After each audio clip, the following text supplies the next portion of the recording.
Mtumishi, nimefurahi sana kukuona. Wewe mtumishi. Mbona Jumapili sijakuona ibadani? Mtumishi, maisha yamekuwa magumu sasa hivi. Biashara ziendi, nafanya biashara ziendi. Yaani unajua kumcha Mungu ni chanzo cha maarifa, na tukisoma kwenye Biblia watu wengi wamefanikiwa kwa sababu ya kumcha Mungu. Ndio maana nimekuja, hapa nisingekuja. Kazi kuzingedoda. Niambie mtumishi, niambie. Nataka niombea hapa kazi zina. Sasa hizi mwanzo nauza size napata 100 tu.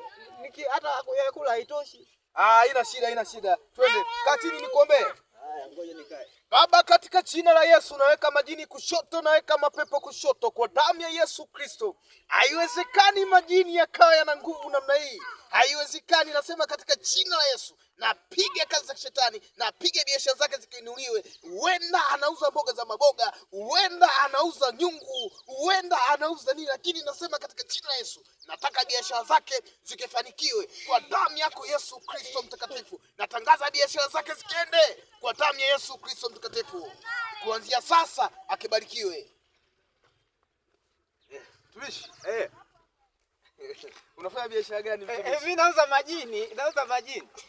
majini tu. Nauza majini. Wewe mwenyewe unaweza ukawa jini. Nauza majini.